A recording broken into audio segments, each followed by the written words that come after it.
Update about a bullying case in Plano that made national headlines. A mom accused a group of teenagers of forcing her son to drink a cup of urine. Now she owes one of them more than $1 million. Cole Sullivan is live in our newsroom with the story. Cole? Cynthia, this case led to protests in the streets of Plano and demands for change at Plano ISD. For the first time tonight, we're hearing from one of the teenagers accused of racially motivated bullying. Now 19, he just won a $3.2 million civil judgment against the mom who accused him and her lawyer. It started with this video of a group of boys at a birthday sleepover party. We've blurred it because they were middle schoolers at the time, but it shows one of them drinking from a cup the boys say has urine in it.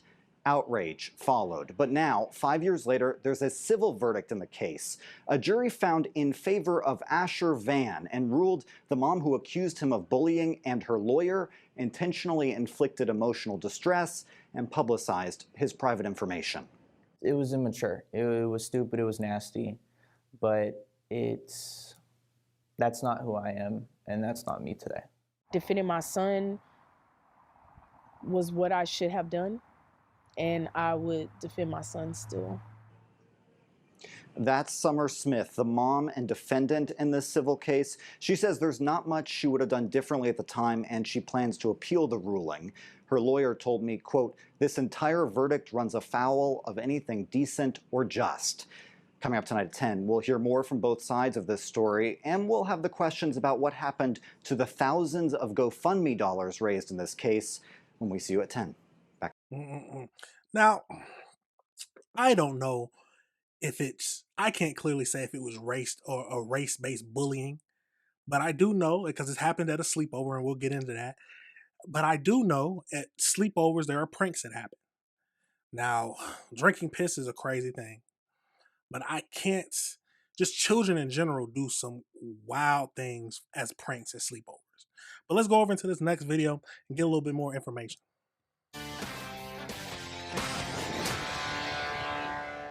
A stunning vindication in a big case that dominated media coverage a few years ago. Remember this? In 2021, a 13-year-old black student, Samarian Humphrey, claimed his white friend, Asher Van, shot him with BB guns and forced him to drink urine at a sleepover. Now, the story made a lot of headlines, being called race-based bullying. A Black Lives Matter group, of course, got involved. As police and school officials investigated the case, though, it began to unravel. The full story wasn't adding up. Van was never formally charged, and instead he brought a civil suit against Humphrey's mother, Summer Smith.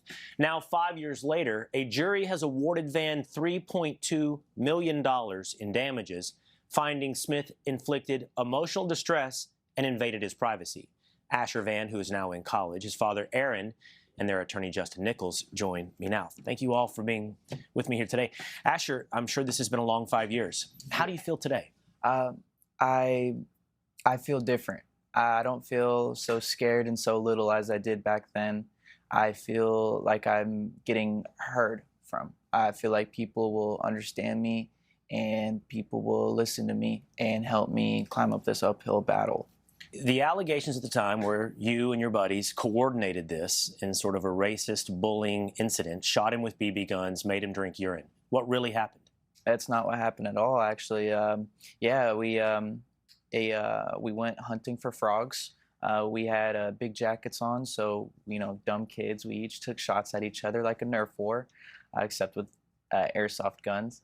Then after, he fell asleep, and way before that, we all agreed whoever falls asleep first gets pranked. And he got pranked. Typical sleepover. It was nasty, but it was not like this big racial torture that it was played out to be.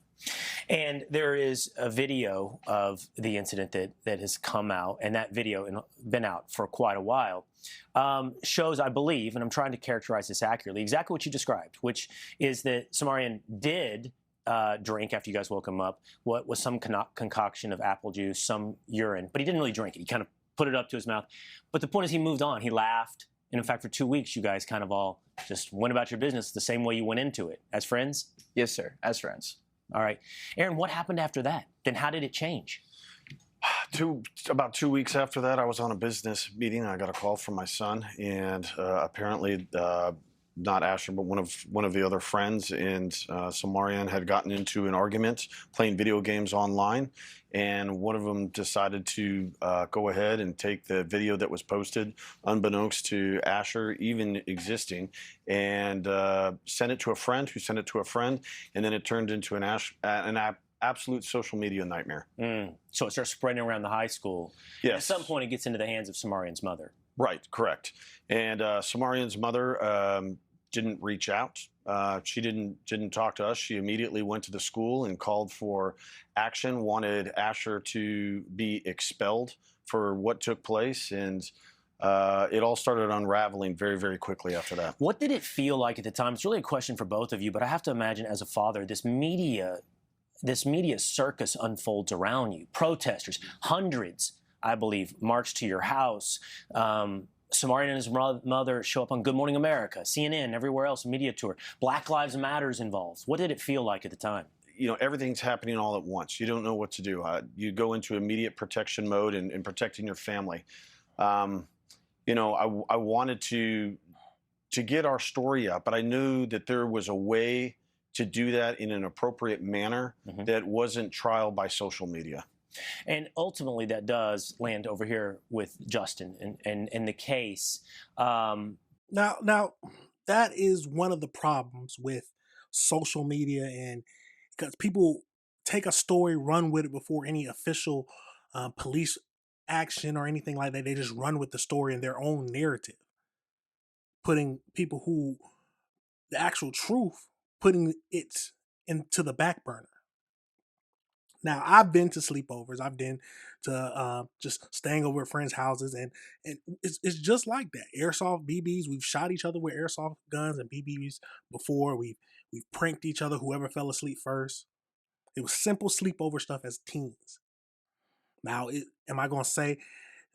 Can I say 100% sure that there was no racist thoughts against it? No, but I don't believe that. Just because this is what normal kids do at sleepovers. But let's keep going. To, in part, rehabilitate or recover Asher's reputation. It ultimately ends up in a case for intentional infliction of emotional distress and invasion of privacy. Just, I believe it is last fall, you get awarded, the case took place last fall, the award is very recent, $3.2 million. That's right. Tell me, and I've seen what the jury came back and said, I've seen the jury's decisions. Tell me what this meant in trial, what you guys argued, what was actually done to Asher. Sure. Unlike the opportunity that we weren't given 5 years ago, this was an opportunity to go step by step with the jury through the process of what really happened, what the investigation shows, the actual facts, and then how those facts were spun for publicity and profit by Ms. Smith and her attorney, all at the expense of these young boys. And what was the racial makeup of the jury that awarded Asher $3.2 million? I believe 5 members were African American. There were 3 Asian members, 2 Latino members, and I believe the rest were Caucasian. And they found that the way this story was portrayed, the way it was spun by Ms. Smith and her attorney, was an intentional infliction of emotional distress to Asher. That's right. They found, in order to find intentional infliction, they had to find that Summer Smith and Kim Cole took facts that were not true and cast in false light and did it for a reason in order to cause him severe emotional distress. Here, that's what they had to find. I would love to read this to you. This is Summer Smith's statement to us here at Fox News. She says, the legal claims in this matter are for intentional infliction of emotional distress and invasion of privacy. It's important to note that this does not involve allegations of defamation or slander. Additionally, it's just as important to note that this decision will be appealed. I remain steadfast in my commitment to seeking justice for my son and will continue to fight vigorously on his behalf. What do you say, Justin? Now, I don't know if she's doing the right thing for her son or not. It seems like her son at the time understood that this was just a prank. Maybe it felt differently because he was probably the only black boy there. But I would like to know how her son truly felt during the incident without his mother telling him how he should feel. That is the main problem. I want to be very clear. Defamation was part of it. It was not a claim because by the time we got to the lawsuit, Texas has a very short statute of limitations. So that claim could not be asserted. But we absolutely asserted that Kim Cole and Summer Smith had put falsities about Asher and other boys out into the public. And you know, this is emblematic of somebody who continues to refuse to accept responsibility. Throughout the case, throughout their depositions, and even on the stand, they continued to push this false narrative of racism that they know did not exist, that was untrue, and they continue to double down instead of finally taking some responsibility for hurting so many lives. Asher, last question to you. There's a famous saying, it's much older than you, and I don't expect you to know it. But it was from a New York politician some decades ago, and when it came to one of these cases, he said, now where do I go to get my reputation back? Today, you feel like you've been heard. Do you feel vindicated? Do you feel like your reputation has been restored? How do you feel about everything that has transpired? No, I don't think that my reputation's been restored, and to be honest, I don't know when it will. I don't know if it ever will. But you know, the people heard me and they fought for me, and all we could do is try to get it restored now. And we're all going to keep on trying and fighting for that. All right. Asher and Aaron Van and Justin Nichols, thank you all for being with us.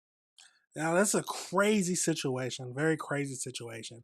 Now, tell me your thoughts. Do you think it was racially motivated? At least I don't think so. Like I said, I've been to sleepover parties, and they've definitely, if it's made known at the beginning of the night, if you fall asleep first, you might get pranked, or you probably will get pranked.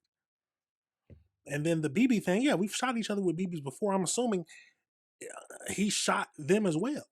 At least I would hope so. But let's go over to a little bit of the AI breakdown just to round it all out.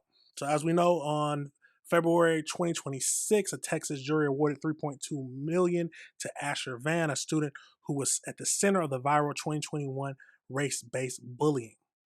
So the case began after a birthday party sleepover where Van and other 8th graders at the middle school were filmed tricking a black classmate into drinking urine. So it was like urine mixed with apple juice. The classmate's mother publicly alleged that the incident was racially motivated, attacked involving slurs and the use of BB guns. The story gained national attention and sparked widespread protests. See, I never understood how people can protest when they don't know the full side of the story. They just run with the story and the narrative, but I guess that's just what they do. So, like we know, the 2026 verdict, intentionally infliction of emotional distress and invasion of privacy. They awarded him $3.2 million in total, and then the defendant, the mother, is going to still appeal the verdict.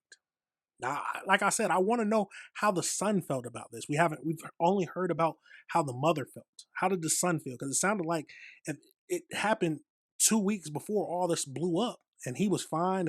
They laughed about it at the time.